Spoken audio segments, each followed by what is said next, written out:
Assalamualaikum warahmatullahi wabarakatuh. Saya Muhammad Rizky Mukago dengan NIM 131421101 kelas 5C. Di sini saya akan mempresentasikan materi tentang fungsi dan prinsip beserta komponen manajemen mutu pendidikan. Yang pertama itu ada pengertian manajemen mutu pendidikan. Manajemen itu merupakan proses terdiri atas kegiatan-kegiatan dalam upaya mencapai tujuan secara efisien.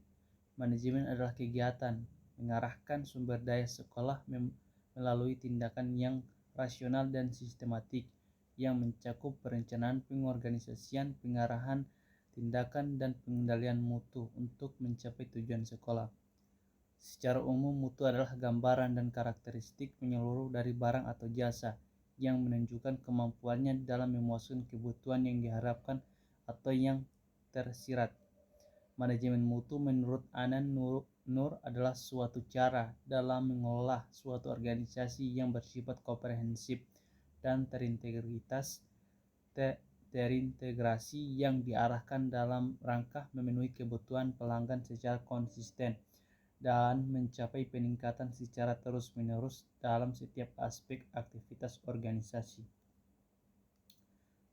Adapun manfaat mempelajari manajemen mutu pendidikan, kita sepakat bahwa menghasilkan pendidikan yang bermutu dan dapat diandalkan dalam era globalisasi dan persaingan dewasa ini dan di masa depan perlu dibangun tentang kesadaran dan kemauan untuk mengelola lembaga pendidikan secara otonom, fleksibel, dan profesional melalui manajemen mutu.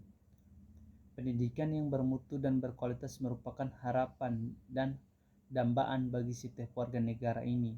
Masyarakat baik yang terorganisir dalam suatu lembaga pendidikan maupun orang tua sangat berharap agar murid dan anak-anak mereka mendapatkan pendidikan yang bermutu agar kelak dapat bersaing dalam menjalani kehidupan.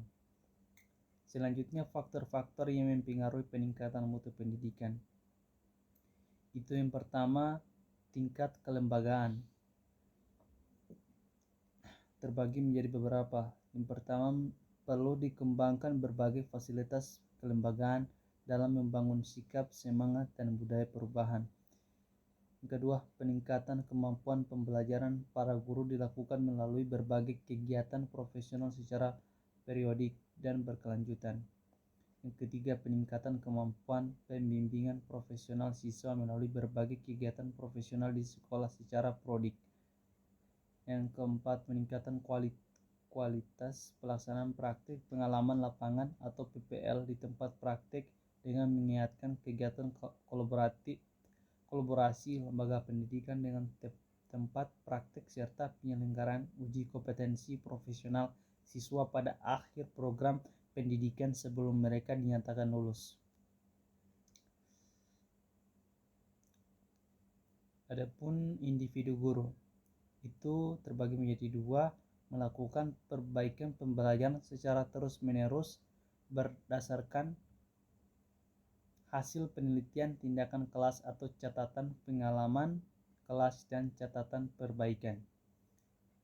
Kemudian mencoba menerapkan berbagai model pembelajaran yang relevan untuk pembelajaran di kelas maupun kegiatan praktikum. Selanjutnya, fungsi dan prinsip manajemen mutu pendidikan.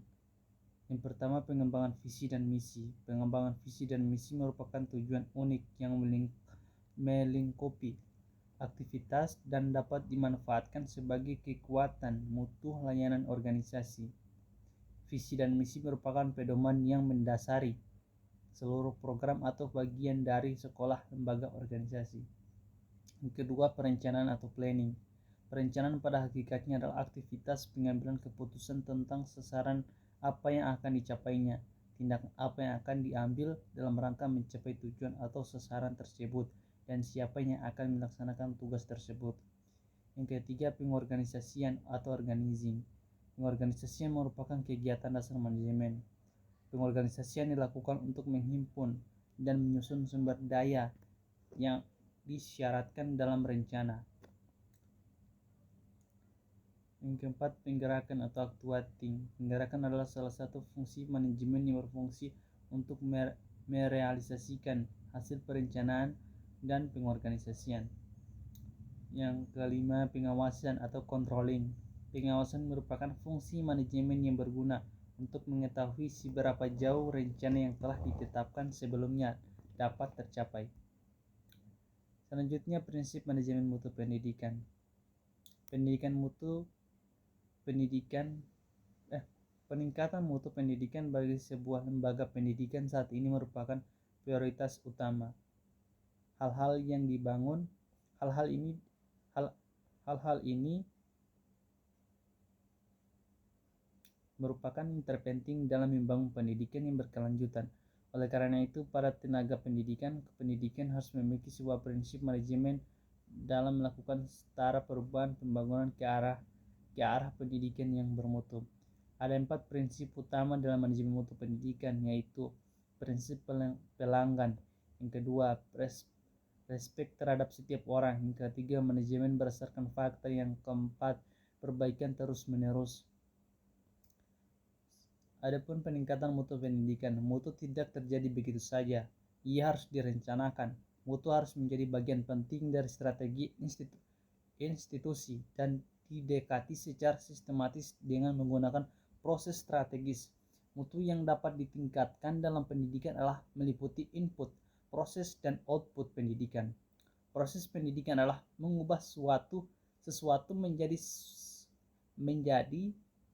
hal yang lain, yaitu sesuatu yang berpengaruh terhadap keberlangsungan proses disebut input, sedangkan sesuatu hasil dari proses disebut output.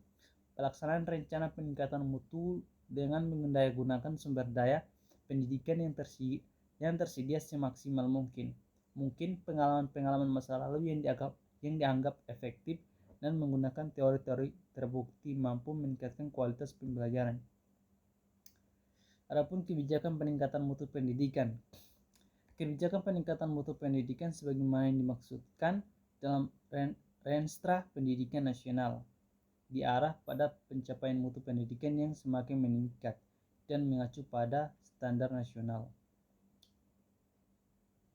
Untuk itu, dalam pembangunan mutu yang terstandarisasi secara nasional adalah sebagai berikut. Standar isi adalah ruang lingkup materi yang tingkat kompetensi yang dituangkan dalam kriteria tentang kompetensi. Yang kedua, standar proses. Yang ketiga, standar kompetensi. Yang keempat, standar pendidikan dan tenaga kependidikan. Baik, itulah presentasi dari saya. Lebih dan kurangnya saya mohon maaf. Wabillahi taufiq wal hidayah. Wassalamualaikum warahmatullahi wabarakatuh.